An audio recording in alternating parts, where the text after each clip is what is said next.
with songs like Genocide, Holocaust, bitch, I'm smoking gas in my chambers like it's the Holocaust, and Method Freestyle.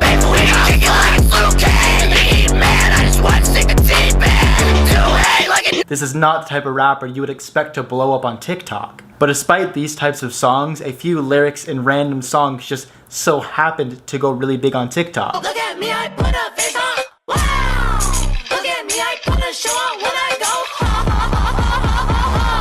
I feel like Ricky Tiki Tavi, we mobbing through the lobby. That faggot tried to rob me, no whole like D-Lo bitch. Now with how many people have been using these sounds on TikTok, I honestly doubt that the vast majority of these people actually know what songs these lyrics are coming from. For example, this line comes from this song.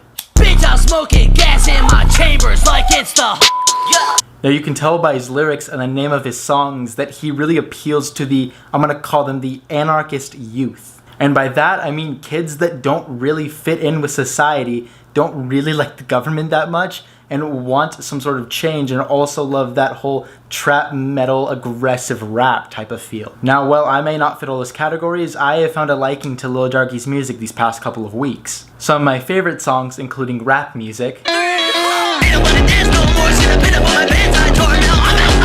ISIS type beat, and Walking Down the Street.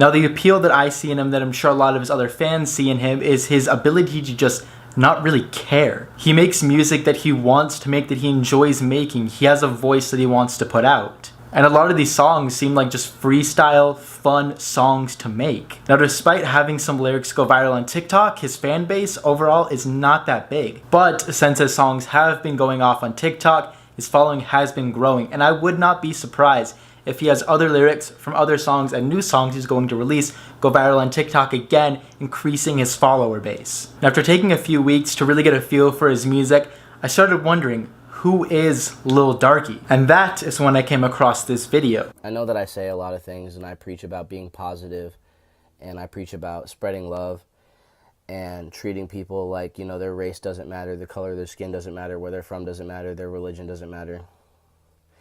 And I know to some people that I might seem like kind of a walking contradiction for saying those things, because like I say things like faggot and tranny, and like people don't understand. They're like, oh, you're homophobic, or people say, oh, you can't say nigga because you're not black.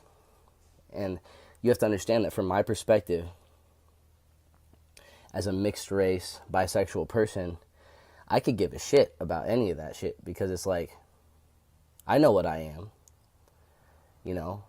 If you call me a racial slur, or you say a racial slur, or you call me a homophobic slur, or you say a homophobic slur as a joke, like, I'm not going to be offended by the use of those words, because I don't believe in giving those words power. So as you can see in the clip that I played, he seems to really care, but he's also somebody who is like, you know what? Let's not give words power. He definitely, to me, seems to be somebody who is kind of ahead mentally. He's in his whole own world, his whole own reality. And as he said, he really doesn't care what other people say about him or his music. And what it seems like to me is the biggest message he's trying to convey with his music is that you need to stop caring about these specific words that people are saying to you, as the only reason why these words have power is because you're giving them power. And honestly, his ability to not care about those types of things, and him wanting to speak up and making this music with these pretty solid beats and actually pretty intense, great lyrics. And I really like that he's starting to speak out about this with his music and kind of being like, hey, you don't really need to give these things any meaning. Now, I feel like a great way to understand an artist and their intentions more is to actually go ahead and look at their Twitter. On Twitter, he's constantly posting positive messages. Like, he even has I love y'all pinned. Always gotta get better, always gotta maintain. People hate what they do not understand. Have a nice and peaceful day. I love my friends, I love my spider. Do not let hate consume you, we stand together. I'm gonna name my dog Triangle.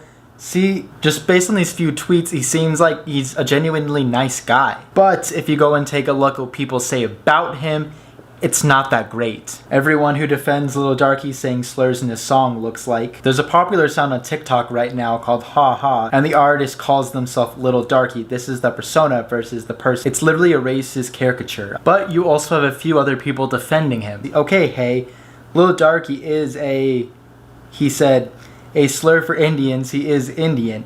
His largest message is that race is fake, and if you look at the cartoon of Lil Darkie and think it resembles a black person, you are racist, please step off. So kind of just based on the research I've done, he seems to be an extremely polarizing artist. Now, while I do not feel comfortable saying those words I skipped over in that tweet, if he wants to say them, I really don't care. And I feel like a lot of the people that hate him are actually just jumping to conclusions. Because there is somebody that tweeted this: "Can all of the snowflake TikTokers leave Darkie alone? For everyone claiming that his cartoon is supposed to resemble blackface, it is not. Correct me if I'm wrong, but that's a statue of Kali Ma, which is a Hindu goddess who has, you guessed it, black skin. Also, if you haven't noticed, the mark on his forehead and the group name Spider Gang, it also resembles a black widow." And then we have like more polarizing tweets. "We can't have shit, bruh. Can people stop trying to cancel Lil Darkie for fuck's sake?" I feel like on Twitter especially, there's this really big cancel culture where people are getting kind of this high of a finding artist who said even one bad thing and just canceling them altogether. And even in one of his lines, he says, "This just saying Lil Darkie is racist," but then he goes on to say, "blacker than any of us probably are." And I've kind of noticed that, especially on Twitter, is that the people that are canceling these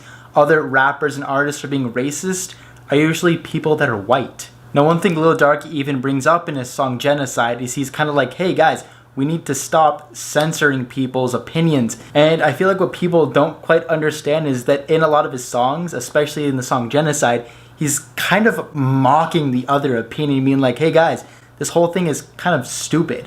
We should have the ability to have free speech, especially in this country. Now, regardless of your own opinions on Lil Darkie, he's not going to stop making music because people are trying to cancel him on Twitter. He enjoys the music process. It is his outlet in life. And I even think that these people trying to cancel him on Twitter are actually giving him fuel to write more and better music. Because that is pretty much his whole music platform, is disagreeing with this common idea of holding us all in. And I feel like that's one of the more deeper meanings behind his music, is that we need to all be one unified species. And that making us all think exactly the same thoughts is actually damaging. Now, on the surface level, he may seem like this terrible, insane person, but when you start getting deeper into the lyrics and his meaning, and even the videos I showed you, you start to understand that he is somebody who actually cares and wants to see some sort of change in the world. Now, his way of trying to make that change may not be what people want to see, but with a lot of the points he makes, I agree with. Now, as I'm sure you've picked up through this video, he is an extremely controversial rapper. Now, whether or not you like him or hate him, I honestly doubt that he really cares. But with that, if you want to see kind of more artist breakdowns or other music related content, make sure to let me know down below. And if you are like me and enjoy the underground rap scene as well as rap music in general, make sure to hit the subscribe button, as I will be making more videos like this where I will go through, break down artists, and do similar rap related content stuff. But with that, have a great day, guys. Peace.